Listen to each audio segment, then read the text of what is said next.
eteris. Įjungia tiesiai. Net įsigandau, kai pamačiau ekrane save, žinai, bet nu ką. Mėly šiauliečiai, Šiaulių krašto gerbėjai, ten, sakykime, visi Lietuvos gyventojai, kurie stebėte mūsų kanalą, Šiaulių naktų YouTube'e arba ten, sakykime, kažkur Facebook'e ar panašiai užkliūna akis. Mes niekur nedingom. Mes šiais metais gegužės 16 dieną išleisime dvigubą plokštelę iš mūsų Girč laivinio koncertų ciklo, kuris jau sudaro kokius 3 metus. Išleisime dvigubą laivinę plokštelę, kurioje kiekviena grupė suteikia mums teisę įdėti po vieną dainą. Ir tie, kurie domisi nors šiek tiek alternatyvia muzika, tikrai ras tai, ką jie nori pamatyti. Bus ir drambamburtai, ir tars, ir sipas, ir kas čia, ir Kedros Stuburas, ir Maklaudai, ir Pijus opera ir taip toliau. Ta prasme, bus tikrai gyvos muzikos šventė tiems, kurie nori išgirsti taip, kaip skamba ir iš tikrųjų muzika koncerte. Išeis dvigubą plokštelę ir kompaktinę plokštelę, todėl jau pavasarį vėlyvą pradėkite ieškoti. Mes tikrai paskelbsime preorderį, jūs galėsite visi tai įsigyti, bet dainų pavadinimus jau dabar galite sužinoti melomanai.lt. Naktis bus tikrai. Renginiai prasidės nuo 25-24 dienos, netgi gal nuo 23 ir tęsis iki pat 30 sekmadienio. Manau, kad tie, kurie planuojate atostogas, jau dabar galite pasakyti savo, kad taip, aš noriu atostogauti iki rugpjūčio 31 ir nieko čia nepadarysi, teks jums tai padaryti ir atvažiuoti į Šiaulius, pašvęsti pas mus visą savaitgalį, arba tik savaitgalį, arba visą savaitę pabūti mūsų originaliuose renginiuose. O šiandien knygų mugėje aš noriu pasidžiaugti, kad mūsų buvo, jau dabar lygiai yra šiek tiek mažiau žmonių, bet kamerą laiko Tomas Laugalis, kuris ir prie pulto buvo. Jo kolega ir jie kartu darė transliacijas Ignas Jonkus, sėdė dabar junginėja visokias kameras, mojuoja ranka, labai gerai. Šalia Mindaugas Zykas, fotografas, kuris atvyko irgi padėti mums į stendą, kad padarytumėm IMS mediją. Žodžiu, visas nuotraukas, kurias matysite mūsų medijose, tai darytos jo.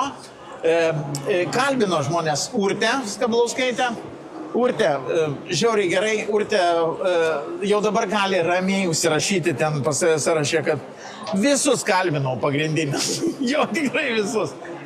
Tau kažkaip šiais metais labai gerai gavosi tokius rimtus pasiimti ir išsamei labai juos iškedenti, žinai. Šalia manęs Rusnė. Rusnė, pirmosios dienos, kaip tu jauteisi? Taip, pirmą dieną buvo labai baisu imti interviu, nes tai buvo mano pirmieji interviu. Bet dabar kažkaip buvo visiškas atsipalaidavimas, viskas gerai, viskas linksma. Tikrai gavau ir tokių komplimentų, kad gerai vedu, tai tikrai labai faina, kad ir žmonės pamatė tas transliacijas visgi ir gavau tokio kaip spyrio toliau judėti, kažką veikti daugiau. Rusnė, taip pat vedėja buvo.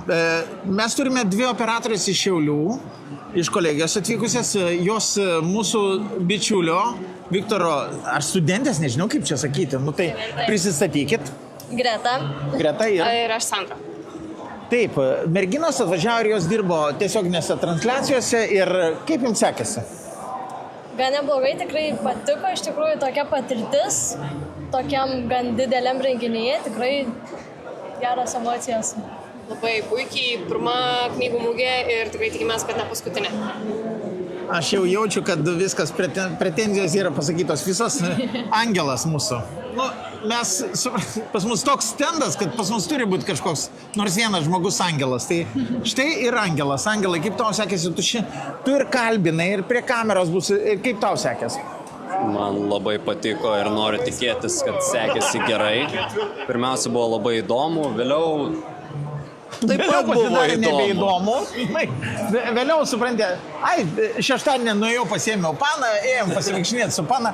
Gerai, Angelas irgi šaunuolis sudalyvavo. Nežino, su kuo jisai buvo.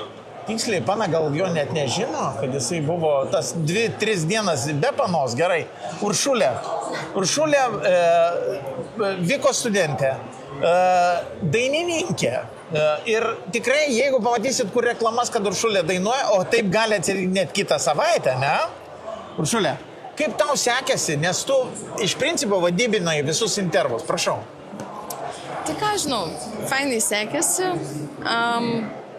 Man patinka knygų mugė, buvo faina patirtis, pabendravau, pamačiau naujų, kokie projektai vyksta, kas ką kūrė ir fainai labai ką žinau. Tai va, tiek turiu pasakyti. Tai va, dar noriu padėkoti Sauliai, kuri irgi buvo mūsų vadybos grupėje, Joriui, kuris galėjo 2-3 dienas būti ir jisai pabuvo ir išvyko.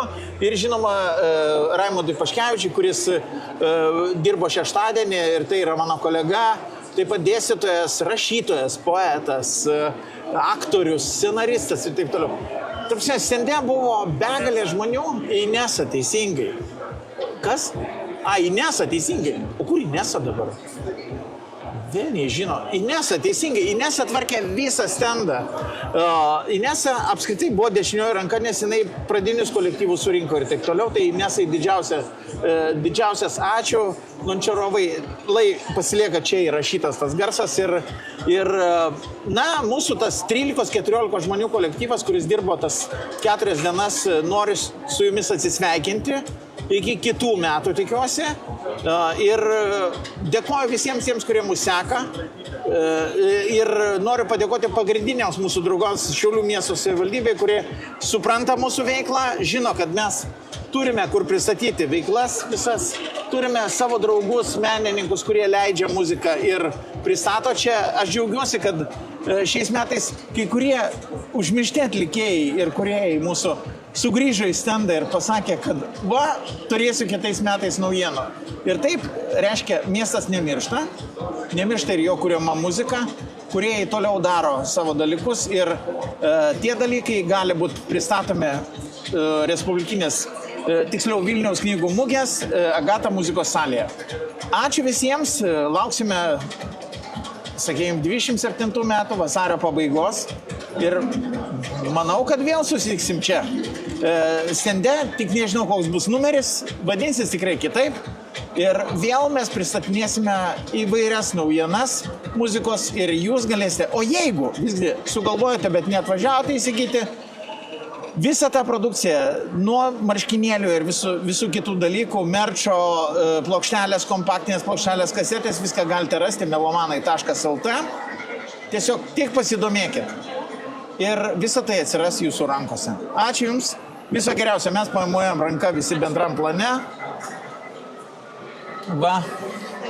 Mindaugs nemojuoja, jisai negali. Slepiasi.